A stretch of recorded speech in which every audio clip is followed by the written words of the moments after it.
الزلازل هل تكون بسبب الذنوب؟ قد تكون بسبب الذنوب، وقد تكون ابتلاءات من الله سبحانه وتعالى.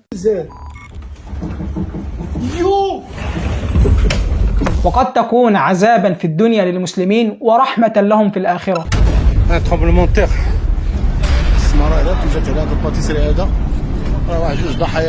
كما تعلمون الذي يموت تحت الهدم شهيد.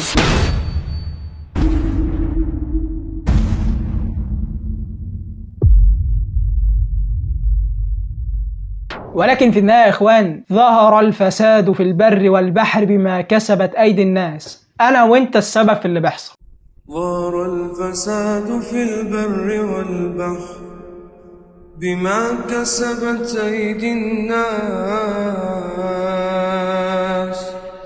ليذيقهم بعض الذي عملوا لعلهم يرجعون. الزلازل هل تكون بسبب الذنوب؟ قد تكون بسبب الذنوب، وقد تكون ابتلاءات من الله سبحانه وتعالى لرفعة درجات أقوام. فإذا نظرنا إلى مسألة الابتلاء بصفة عامة، الله قال في كتابه الكريم في شأن قوم فخر عليهم السقف من فوقهم وأتاهم العذاب من حيث لا يشعرون. وقال أيضا فكأين من قرية أهلكناها وهي ظالمة فهي خاوية على عروشها، أي مالت الجدران وسقطت السقوف على الجدران المائلة وبئر معطلة وقصر مشيد. هذا سبب الذنوب. وأحيانا يكون الشخص صالحا ويصاب بهدم يتهدم عليه البيت، والرسول قال أيضا صاحب الهدم شهيد.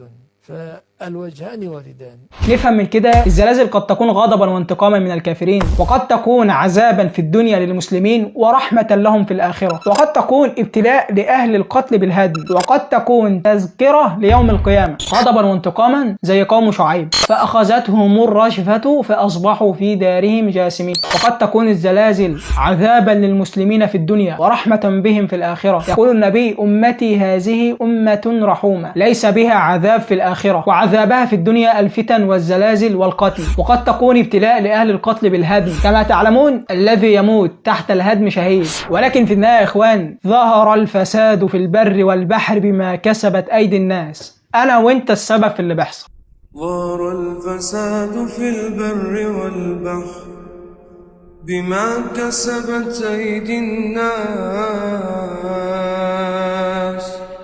ليذيقهم بعض الذي عملوا لعلهم يرجعون.